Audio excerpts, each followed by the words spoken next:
Hello students, hope you're doing good. So far we have done session 36, 35 we have done. We are on session 36 today. Let's begin with this, understand what he's talking about. In session 36 we have to talk about a few new words which we never related earlier. Let's understand that. He says the great and the small. What are the words we normally use for them? A bit of them we have learned. You are familiar with Latin animus. We talked about this. Animus means animus and related root is anima. We say animus and related root is anima. And what is anima? Life, principle, soul, spirit, we say. In a sense, these meanings are all very similar, we say. All are the source of such words as animal, if you see the word. Then you see the word animated, you say. And then you inanimate, when it becomes a negative, inanimated ho jata hai. And then animated is an animation. We know this very well in computers, you are using animation. Knowing the meaning of the roots, you have a better understanding of any word built on them that we very well understand. If you know the root word, that you know the meaning as well.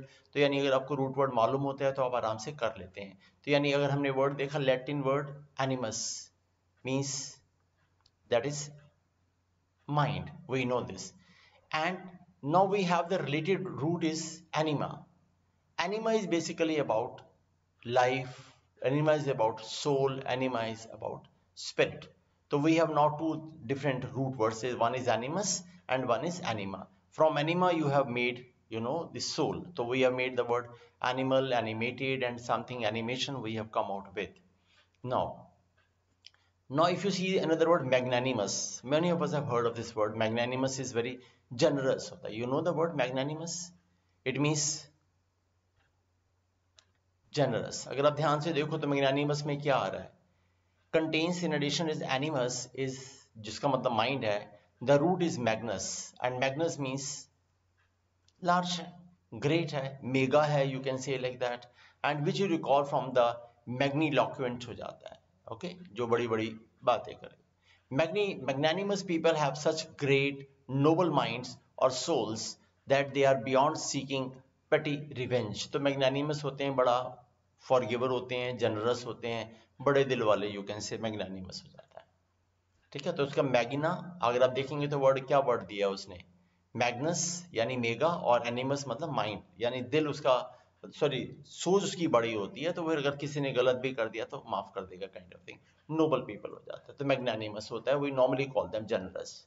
And the noun is magnanimity. That तो you very well know कि ITY लगाने पर वो noun में convert हो जाता है. On the other hand, people who have tiny minds, बहुत छोटी सोच रखते हैं, और souls are what, pusillanimous हो जाता है. Pusillanimous. Now the word is anima is still there, you can say. Okay, animus. Latin pusillus means tiny is there. Hence, they are contemptibly petty and mean. Contempt, you know very well. Contempt means to disdain someone. आपने पहले पढ़ा है, disdain करना या scorn करना word पहले आप पढ़ चुके हैं. To look down upon someone. तो they are contemptibly petty and mean होते हैं. The noun is pusillanimity is of definitely this thing. तो now what we are learning is animus word को अगर आपने magnus से जोड़ा तो magnanimous बना, और अगर आपने पिजिलस वर्ड को जिसका मतलब टाइनी है और फिर उसको अपने एनिमस से जोड़ा तो फिर पिजल एनिमस वर्ड बना दिया. Hope you understand that. यानी टाइनी सोच वाला जो है, टाइनी माइंड वाला जो है, जो पेटी और मीन पर्सन है, उसको पिजल मैनिमस बोलेंगे. और जो नोबल पर्सन है कि ठीक है, it is okay, does not really matter kind of सोच होता है, तो वो मैग्नानिमस हो जाता है. And then other word built on animus. अब एनिमस से और कोई वर्ड देख लें जिसका मतलब माइंड है. व्हाट? यूनानिमस हो जाता है. You know it well. आप कई बार हम कहते हैं कि this rule is unanimously passed by the committee and all. It means of one mind. Uni है ना ऑलरेडी, यूनानिमस हो जाता है. इफ द जज or a competition are, if the judges of a competition are unanimous, they are all of one mind, of one opinion, the noun is unanimity. You can very well understand that. Then we say equanimity हो जाती है. Equanimity. Now you say etymologically equal.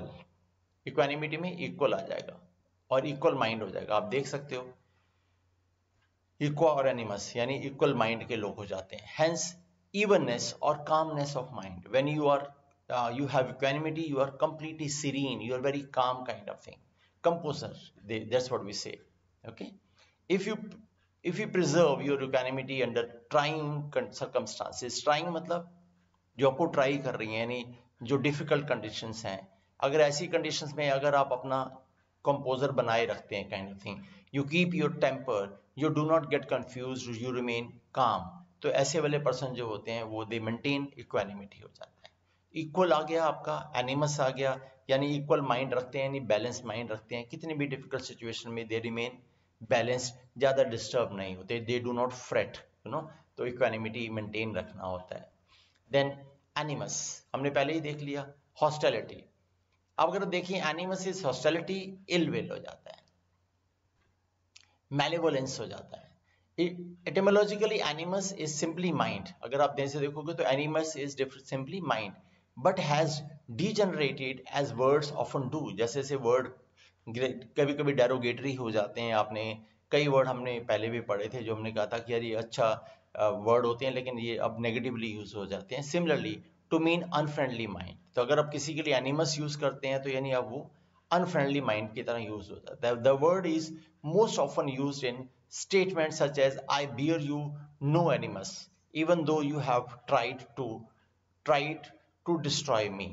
So it means what are we saying कि I don't have any grudge against you. तो animus का मतलब यहाँ पर hostility हो गया, लेकिन एज ए रूट वर्ड तो हम उसे माइंड मान रहे हैं, लेकिन किसी के लिए हम अगर नाउन की तरह यूज कर रहे हैं, I bear no what animus यानी grudge, no hostility, no ill will against you. That is the way we use this word animus. Such a statement shows real magnanimity. Naturally अगर किसी ने आपके साथ बुरा किया है और आप बड़ा कहते हो कि ठीक है यार, I don't have any grudge against you, it means what, आप बड़े magnanimous person हो गए, आप बड़े you know noble person हो गए, you do not have any ill feeling against that person. तो वहां पर animus word जो है अगर आप देखेंगे तो apart from the root word ये एज ए नाउन की तरह यूज हो गया, तो हमने बोल दिया I bear you no animus. Hope you understand that. Okay. Animosity. Now again animosity हो जाएगा. Ill will, hostility.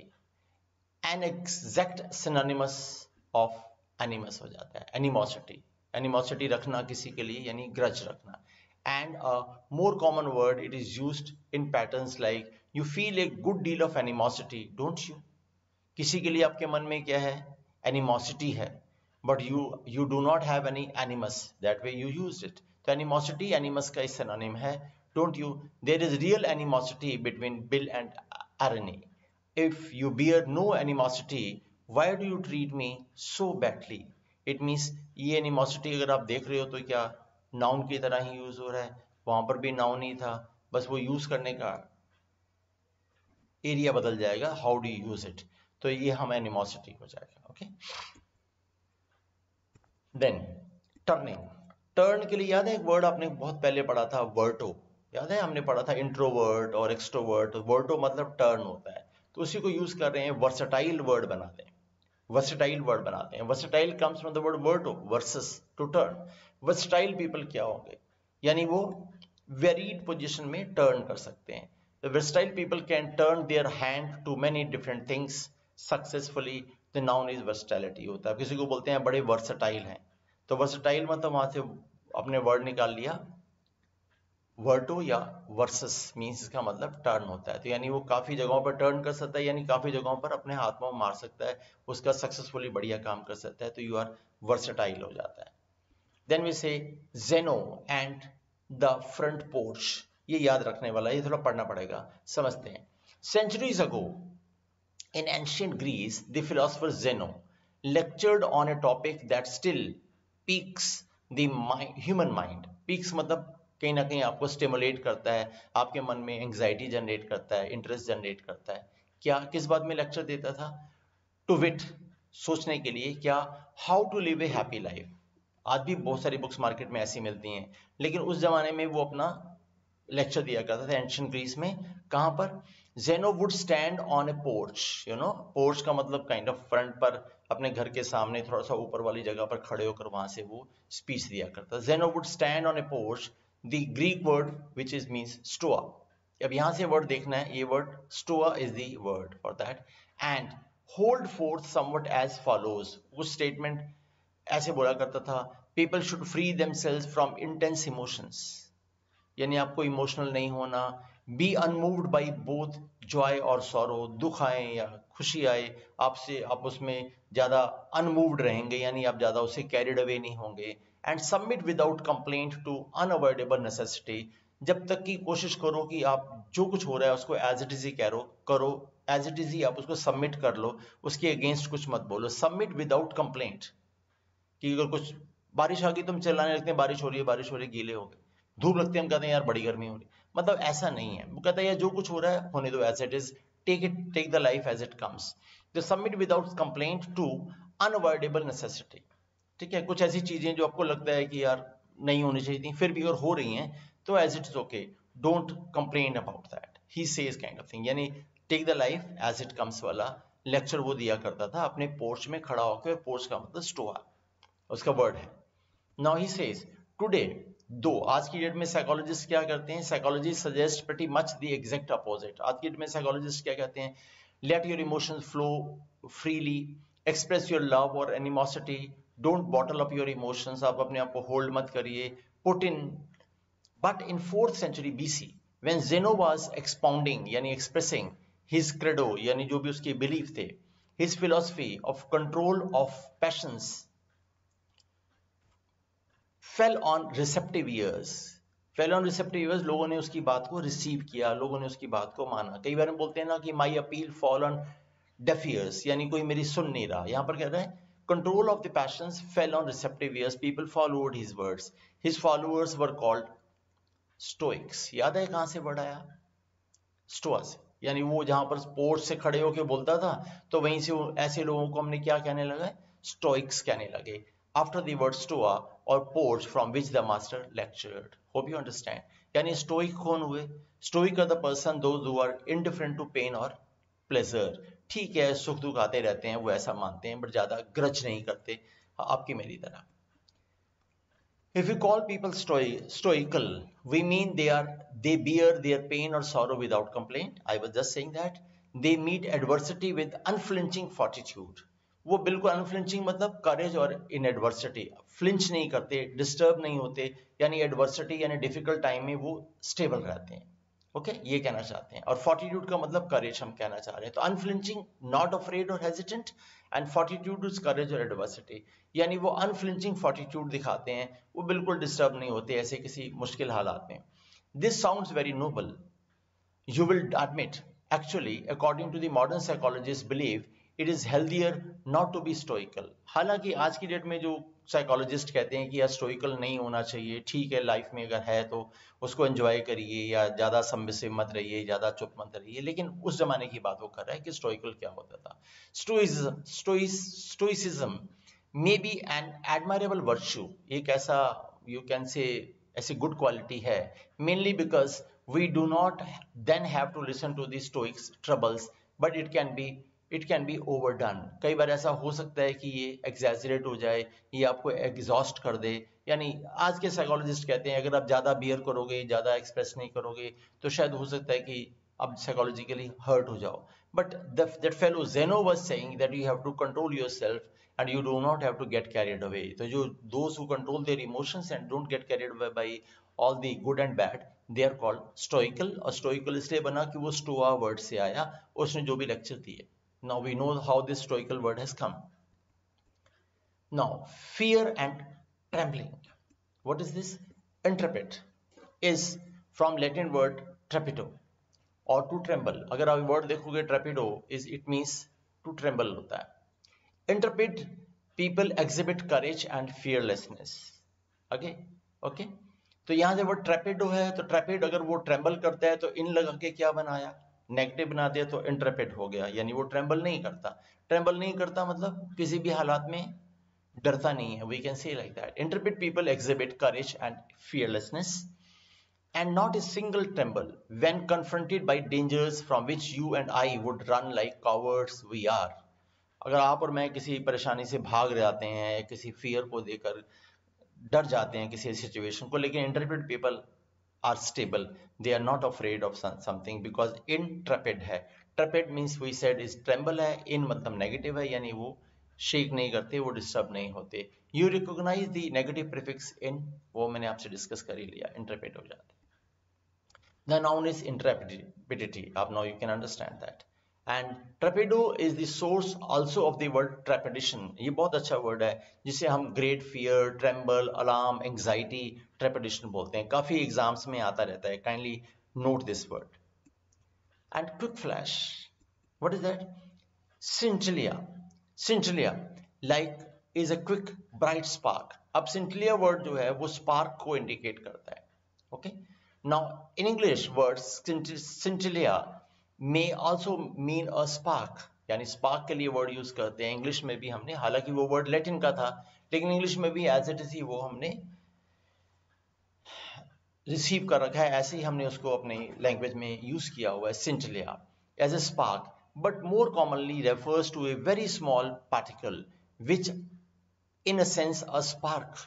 स्पार्क कैसा होता है? बहुत लाइट होता है, स्मॉल पार्टिकल की तरह होता है. As in there was not a scintilla of evidence against him, यानी उसमें हल्का सा भी स्पार्क नहीं था, यानी हल्का सा भी इंडिकेशन नहीं था, वहां scintilla वर्ड यूज कर लेंगे. Ultimately scintilla is indicating to the word spark there.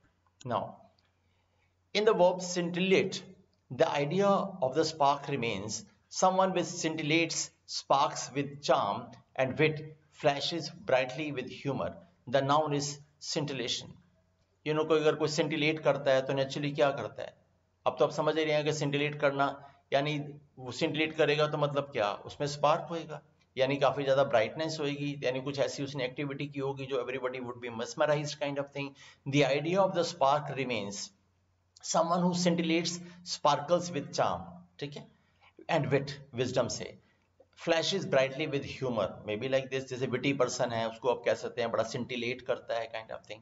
हम वो बोलते हैं बड़ी scintillating personality, we say at times की बड़ा ही sparkling, मतलब you know lot of vigor and charm and wisdom, वहाँ scintillating लगेंगे, यानी बड़ा उसके अंदर spark आ जाएगा. word कहाँ से आया? आपने समझ लिया, scintilla से.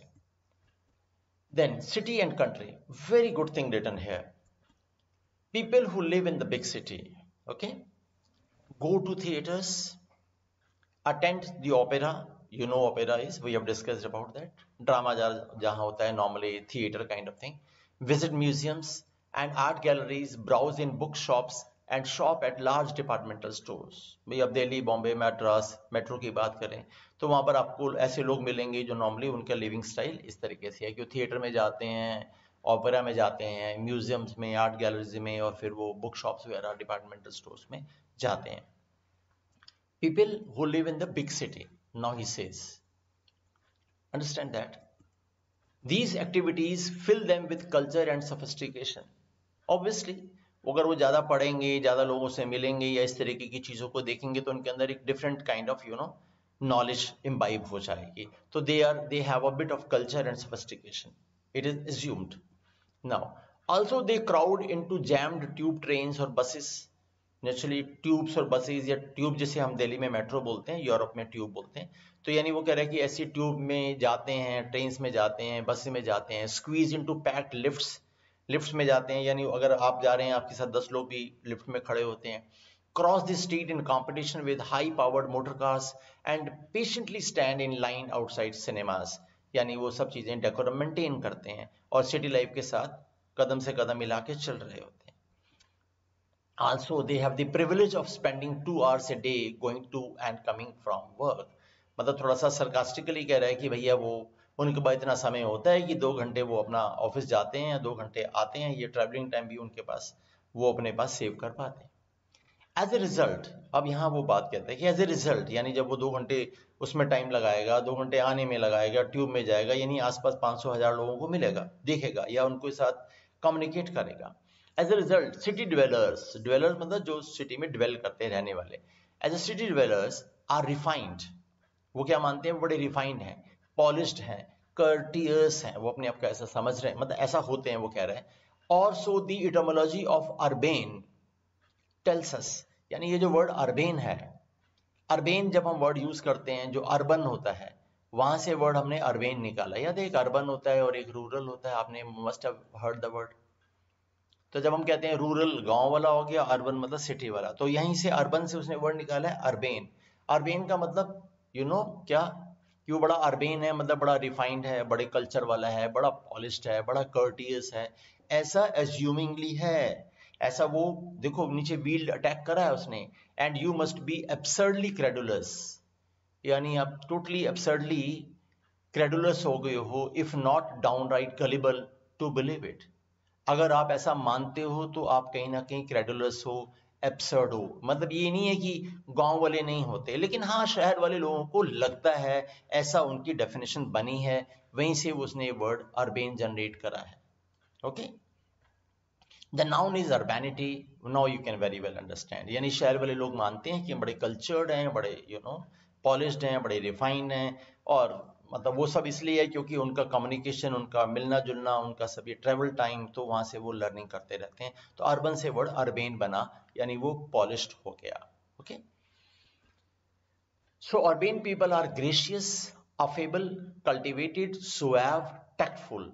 Add any similar adjective you can think of. मतलब आप उन लोगों के लिए क्या वर्ड यूज करेंगे? गांव से बच्चा आएगा तो नेचुरली ही will not be that sophisticated, one can very well understand. But when you come to big city, you have to learn certain etiquettes, they behave and all those things। तो आप कैसे बड़े हो जाएंगे? ग्रेशियस हो जाएंगे। Gracious मतलब यहाँ पर लिखा है courteous, kind and pleasant। बातचीत में तो ऐसे हो जाएंगे, बात दिल में चाहे आप कुछ भी रखें। अफेबल, गुड नेचर्ड और सोशेबल हो जाएंगे, एक दूसरे के साथ बात करने का तरीका, लहजा आपको आ जाएगा। कल्टीवेट कर जाएंगे, आप में एक बदलाव आ जाएगा। फिर सुएव हो जाएगा, यानी वो भी वो चार्मिंग, कॉन्फिडेंट, एलिगेंट, यानी सारे वर्ड एक जैसे ही होते हैं। Now you can very well understand a person, the one going to office, normally आप कॉर्पोरेट में जाने वाले, 3 पीस सूट पहन के और बैग उठा के जाने वाले लोगों को आप समझ सकते हैं कि क्या इमेज बनाने की कोशिश कर रहा है, कि सिटी के ऐसे लोग बड़े अपने आप को मानते हैं या ऐसे होते हैं। अब ये पर डिपेंड करेगा कि वो ग्रेशियस होते हैं, अफेबल होते हैं, कर्टियस होते हैं, कल्चर्ड होते हैं, रिफाइंड होते हैं, ऐसा वो मान रहा है। तो उसके लिए एक वर्ड यूज किया, अर्बेन।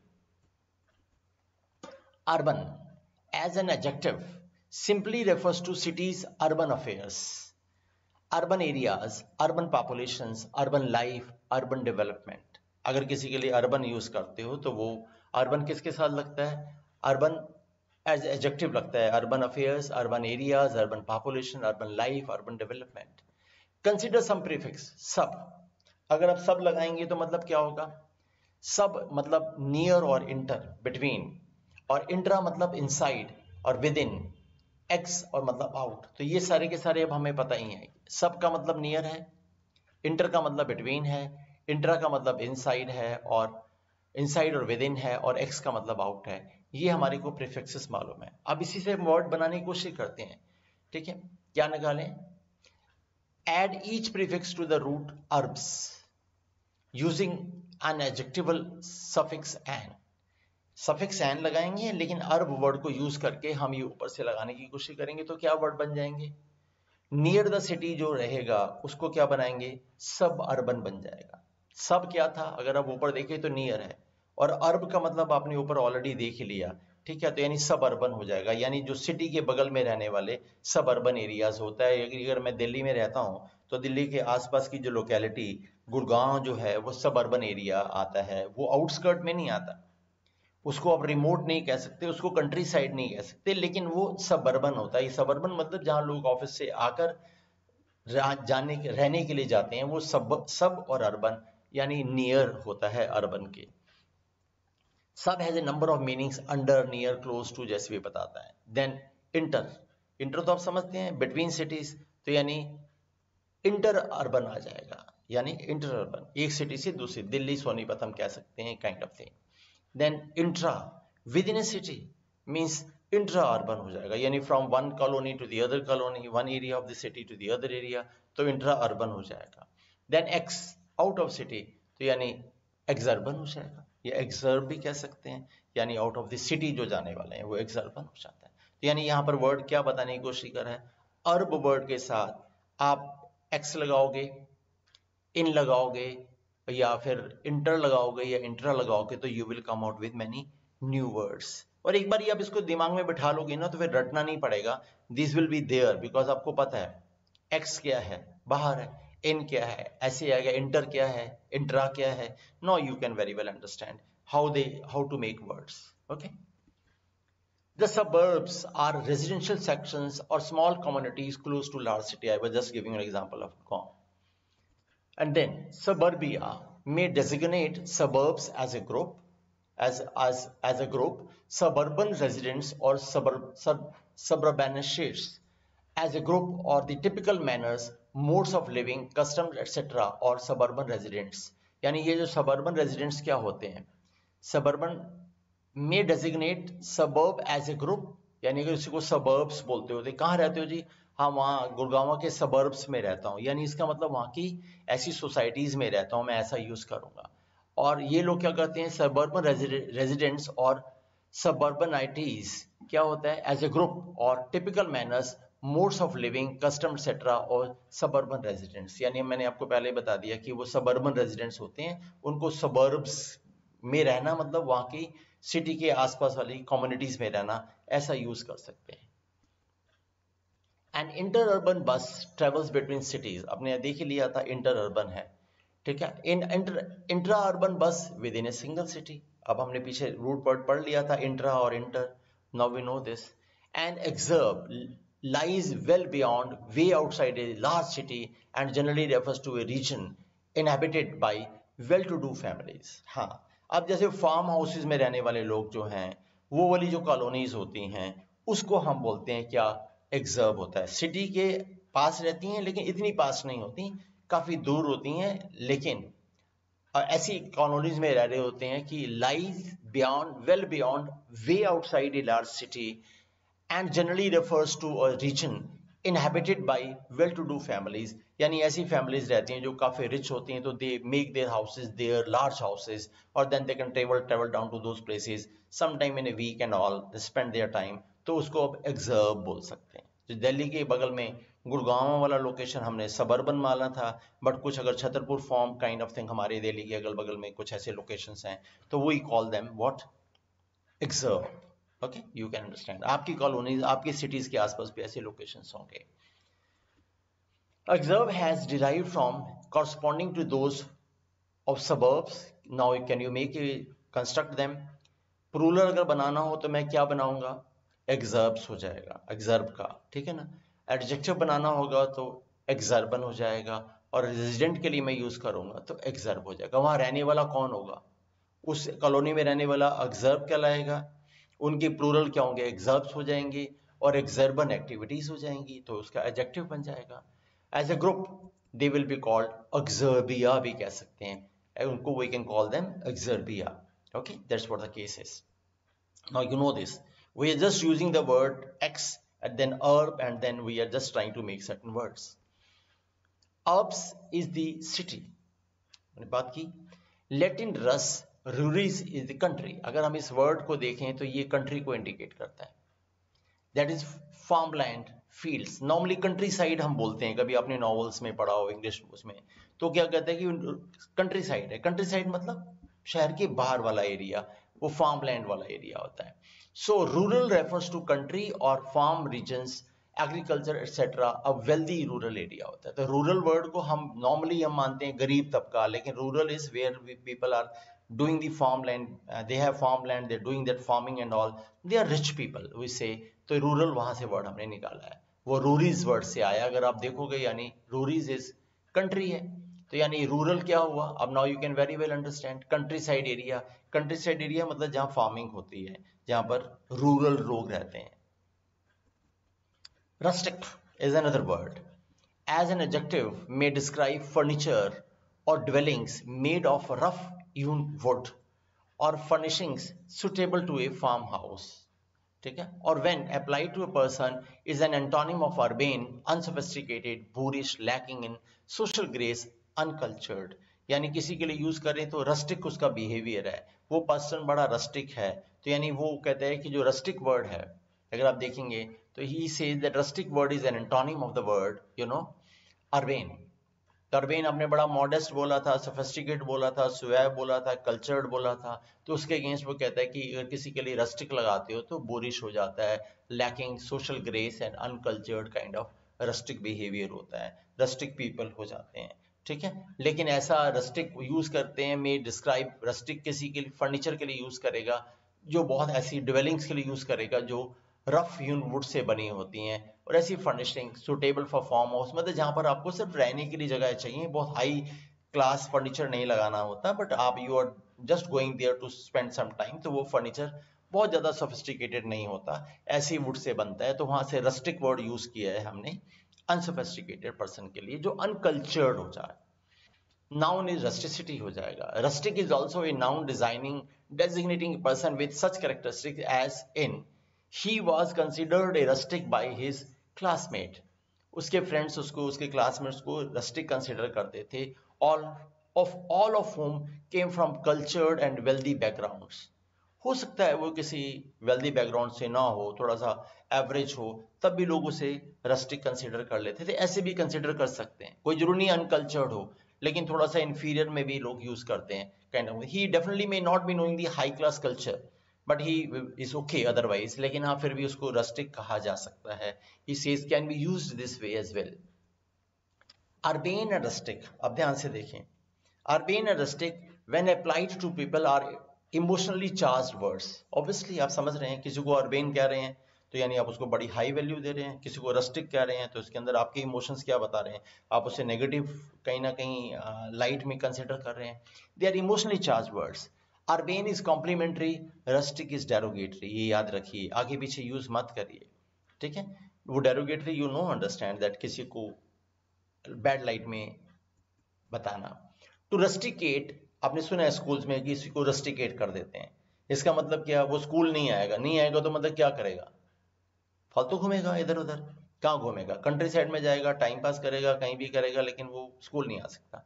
तो to rusticate is to spend time in a country away from turmoil and tension of big city. अब ऐसा भी यूज कर सकते हैं, यानी आप रस्टिकेट कर रहे हैं, इसका मतलब क्या, आप रेगुलर लाइफ में ना करके रस्टिक इमेज में रह रहे हैं, यानी आप थोड़ा सा अनकल्चर्ड वाली लाइफ, जो नॉर्मल वाली लाइफ होती है, वैसे आप अर्बन एरियाज में रह रहे हैं, सॉरी रूरल एरिया में रह रहे हैं।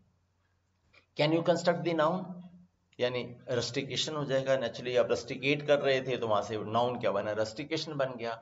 Incidentally a word used with A derogatory connotation is called pejorative. अगर आप कहीं वर्ड देखें, एक वर्ड होता है पेजोरेटिव, यानी आपने सुना था किसी की इमेज को खराब करना, you use pejorative words kind of thing, यानी डेरोगेटरी कॉनोटेशन, किसी को बिच, पिगिश, ग्लटन, इडियट कहना हो तो उसके लिए ये वर्ड सारे क्या हैं, पेजोरेटिव वर्ड्स हैं। सो व्हाट वी से, pejorative is also an adjective.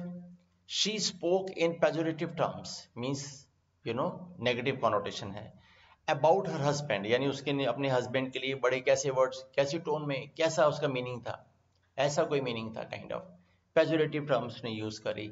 The derivation is Latin pejor और worse, यानी ये वर्ड जो है pejor से आया है, अगर आप किसी के लिए worse टोन यूज करते हो तो इसका मतलब है उसके लिए pejor वर्ड यूज करो, यानी pejorative वर्ड यूज कर रहे हो, यानी if you talk in a pejorative term means में you are talking in a words manner, यानी you are talking words like these, यानी आपकी जो सोच है वो थोड़ी इल विल वाली है, you are trying to bring the person in a negative light, तो that's why we call it pejorative term.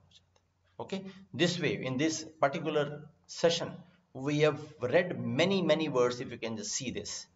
So it is in this session of 15-20 minutes we have read many words. I suggest you to revise them and kindly make a short note with you somewhere. Hope you are making some diary or some book or some notebook, you are writing these kind of root words and certain words which can assist you in making shortcuts for your learning.